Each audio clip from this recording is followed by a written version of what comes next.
السلام عليكم، ازيكم عاملين ايه؟ والنهارده جايه لكم فيديو جديد. هنعمل ايه؟ هنعمل القرص الطريه الجميله، هتعمليها في البيت فلاحي 100%، بكل ادواتها موجوده عندك في البيت وكل مقاديرها موجوده عندك في البيت، وهتطلع باحسن نتيجه. يلا بينا نبتدي. لايك وشير وسبسكرايب لاكلات في مطبخك، ويلا بينا نشوف الفيديو عباره عن ايه ومقاديرنا عباره عن ايه. اول حاجه هنفضي بس الخميره، كنت لسه جايبه باكو من الخميره اهو في فيديو المشتريات اللي فات، ما كنتش لسه فضيته. بجيب برطمانات ازاز عندي كده تكون نظيفة، وببتدي ان انا افضي العبوة اللي انتوا شايفينها دي تقريبا بحاجة و50 جنيه، بس انا مش فاكرة 55 في الحدود دي.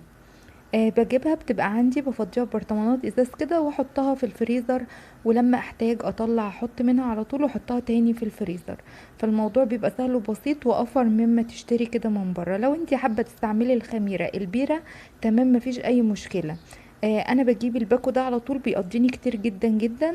والصلاحية اهم حاجة تبصي عليها وتكون الفترة متباعدة، علشان انتي مش هتستعمليه كله على طول. فانا جايباه لسه هينتهي في 2025، ففترة بيقعد فترة كبيرة. يعني انا عندي على حسب استعمالي بقى بيقعد فترة كبيرة عندي في الفريزر عادي، مفيش اي مشكلة، وما بيتجمدش ولا اي حاجة، بتنيها زي ما هي حبيبات كده طول برضو ما انا حطاها في الفريزر. ادي البرطمانات بتاعتي، بيجي ببرطمانين كده بالشكل ده وبحطهم في الفريزر.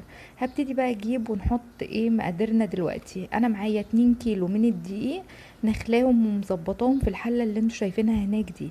هنحط عليهم معلقتين 2 من الخميرة الفورية دي اهو، معلقتين 2 ممسوحين كده من الخميرة الفورية، وبعدين بشيلهم بقى احطهم في قلب الفريزر.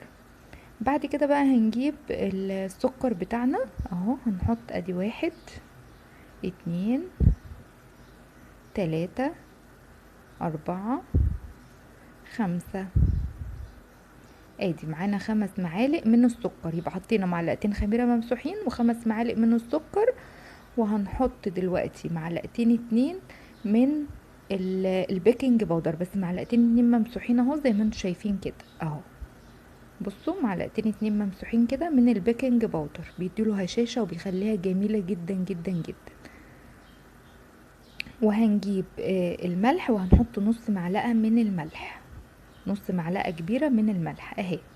يبقى دي المواد الجافة كلها مع بعضها. حطينا 2 كيلو دقيق، حطينا عليهم معلقتين 2 خميرة فورية ممسوحين، ومعلقتين 2 بيكنج باودر ممسوحين اللي هو كيك شيف عشان فيه محسنات.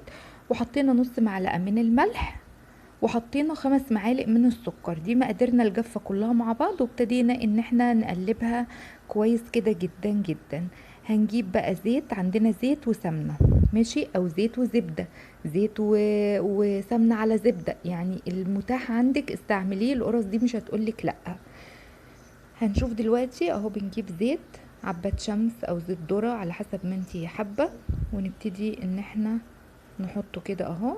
بتاخد كوبايتين 2 من المادة الدهنية، كوباية زيت وكوباية تانية بقى، يا اما سمنة على زبدة، يا اما سمنة بس، يا اما زبدة بس، المتاح عندك استعمليه. ادي الكوباية الاولانية من الزيت اهي، وابتدي انزل بيها هنا كده على الدقيق. وهنجيب بقى كوباية من، انا عملت ميكس ما بين الزبدة والسمنة، هنشوفه دلوقتي اهو. ده ميكس ما بين زبدة وسمنة، حطيت 3/4 سمنة والربع زبدة اهو. وهبتدي انزل بيهم كده، اي نوع سمنة عندك واي نوع زبدة عندك المتاح موجود. المتاح عندك حطيه، سواء بلدي سواء عادي نباتي، مفيش اي مشكلة، مش هتقولك لا. التركة هنا الحلوة في ايه بقى؟ انا عندي ما بيبقى عندي لبن، بشيل وش اللبن كده واحطه في علب في الفريزر.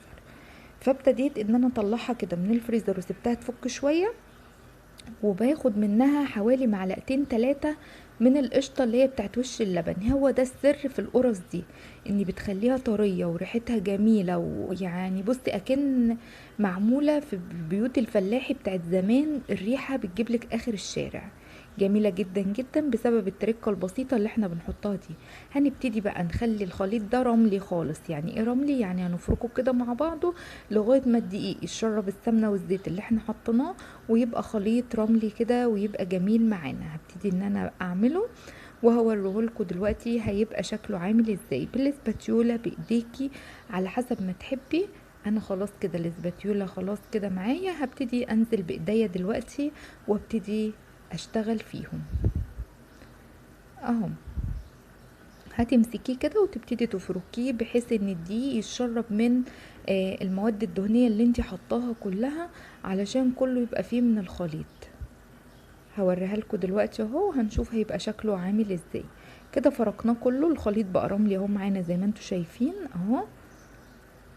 بصوا كده الخليط جاهز معايا ان انا احط له السوائل بتاعته. هياخد 5 كوبايات من السوائل. السوائل دي عبارة عن ايه؟ حابة تعملي لبن ومية تمام، حابة تعملي لبن الخض بتاعت الزبدة اللي بيطلع من الزبدة اللي هي من القشطة عشان تبقى زبدة تمام، هو ده الخض اللي بيطلع من القشطة عشان تبقى زبدة. انا بحب استعمله جدا جدا اهو. بنزل ب5 كوبايات، هنزل ب4 والكوباية ال5 هستنى عليها شوية على معجن الخليط. حابة تحطي لبن بس سادة تمام، لبن حليب تمام. المهم ان اي سوائل عندك هتستعمليها كويسة جدا جدا جدا، بس بلاش المية لوحدها. يعني لو انت حابة مثلا عندك شوية لبن بس كمية اللبن تبقى اكتر من المية، المهم ان انت المادة السوائل تبقى عالية شوية، سواء لبن سواء الخض اللي انا بقولك عليه، المهم عشان يديكي طعم ودسامة حلوة للعجين. اهي دي الكوبايه ال5 بقى، ابتديت انزل بيها وهبتدي اعجنه كويس جدا جدا دلوقتي، وهوريهولك بقى تنزلي يمين وشمال كده وتعجني اهو. عجنته انا كويس جدا اهي. هبتدي بقى اجيب الحاجه اللي هحطها على الرخامه اهو، وانزل بيها يمين وشمال برضو للعجينه ان هي تتخلط معايا وتتعجن كويس. عايزاها تبقى شبه اللبانه كده، بتمط كده وتبقى شبه اللبانه كده، تبقى اتعجنت كويس واديتك عرق كويس للعجينه وخلتها جميله جدا. بصوا طريه وحلوه وناعمه ازاي اهي. هتنزلي بقى شمال ويمين شمال ويمين. هنشيل الحله دي واوسع لكم كده نشوف هنعمل ايه اهو. ونبتدي ننزل بقى نعجنها كده كويس جدا جدا اهو. بصوا شمال ويمين ويمين وشمال كده. المهم ان انتي طلعي كل عافيتك في العجين. عندك عجان حطي فيه وما تستنيش، هيعجنها لك على طول وفي ثواني هتبقى جاهزه معاكي. هخلصها بقى واوريها لك. كده اتعجنت وبقت ناعمه معايا وشبه اللبانه، تيجي تشديها تلاقيها بتمط، هتبقى جميله جدا جدا. هنشيلها بقى ونحطها في الحله تاني ونبتدي نسيبها تريح بس 10 دقايق عقبال ما نجهز الحاجه بتاعتنا. جهزنا بقى سجانا وجهزنا العجوه بتاعتنا اهي زي ما انتوا شايفينها، قورناها. هنعمل شويه بعجوه وشويه ساده، وهتبقى موجودة عندنا في الفريزر على حسب ما احنا نحب نتعشى منها نفطر منها. السهرة تحلى نطلع شوية قرص وكوباية شاي، المهم هتبقى موجودة لأي ظرف انتي محتاجاها فيه. هنبتدي بقى نكور كده الكور بتاعتنا على قد حجم القرصة اللي انتي حباه او اللي انتي عايزاه، وتبتدي تعملي الكور بتاعتك كده وتسيبيها علشان تبتدي تسحبي منها وتحشي بقى اللي انتي عايزاه بالعجوة بتاعتك. مفيش اسهل من القرص دي، جميلة جدا جدا، بتنفع في اي وقت. اي وقت هتلاقي نفسك محتاجاها وهتحبي ان انتي تطلعي منها من طعمها ومن جمالها ومن حلاوتها بجد. هتكوري بقى كل كده، يعني انا باخد حتة بحتة اكورها، ولما اخلص ان احنا نبططها وكده برجع اخد حتة تانية مكانها، وابتدي ان انا اظبط العجين معايا بالطريقة دي. العجينة ناعمة جدا، طرية قوي قوي وتحفة، ما بتلزقش في الايد اهو زي ما انتوا شايفينها. فالعجينة طالعة مظبوطة. اتبعي بس انتي المقادير دي وانتي هتعتمديها، هتحسي ان العجينة دي جميلة جدا وهتعتمديها في القرص دي. بصوا طرية وجميلة قوي ازاي. هتعتمدي انتي الطريقة دي بعد كده وهتبتدي ان انتي تعمليها على طول. كل ما تخلص من عندك هتبتدي تعمليها. بس زي ما قلتلك السر في معلقتين القشطة اللي انتي بتحطيهم دي. جبنا بقى الصاج بتاعنا اهو، هنبتدي نحطه كده ونبتدي بقى ناخد الكرة الاولانية اللي احنا عملناها، هنجيبها كده وهنبططها دلوقتي وهوريكم هنشتغل ازاي دلوقتي. اهي ببططها كده بالشكل ده، وابتدي اجيب الكورة بتاعت العجوة وبططها هي كمان حاجة بسيطة، عشان كل قطمة تاخديها في القرصة تبقى فيها عجوة، ما تبقاش حتة كورة اتحطت في النص وخلاص على كده. لا انا بحب ابططها شوية واحطها واقوم ضمة بقية العجينة عليها وابططها. كل قطمة هتيجي تاخديها هتلاقي فيها من العجوة دي وهتبقى طعمها لذيذ جدا. هوريك اهو واحدة كمان بنفس الشكل وبنفس الطريقة. هتبتدي ان انتي برضو تفردي العجوة، وتبتدي ان انتي تشكلي كده كله وتقفلي وتقومي قلباها ومبططاها، وتبتدي تحطيها جنب اختها اللي هناك اهو بنفس الطريقة دي، جميلة جدا ولذيذة. هخلص الكمية دي كلها بقى واوريها لك هتبقى عاملة ازاي. خلصناها كده، عملنا شوية بعجوة وعملنا شوية سادة، وهنسيبها بقى تخمر شوية كده، يعني حوالي في الحر اللي احنا فيه ده نص ساعة ولا حاجة، وهنبتدي نشتغل فيها على طول لان احنا في الجو حر. لو احنا في الشتاء هتسيبيها ساعة او ساعة ونص.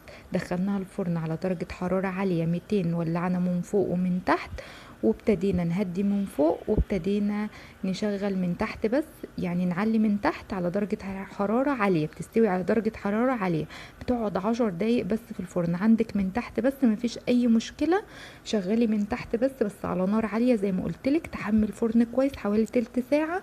وبعد كده تبتدي تحطي الصاج، بياخد 10 دقايق بس في الفرن، ما بياخدش وقت كبير عشان تطلع معاكي طرية وجميلة بالشكل اللي انتوا شايفينها. بصوا هشة جميلة تحفة. اتمنى الفيديو يعجبك، اتمنى ان انت تجربيها. احلى واجمل متابعين في الدنيا.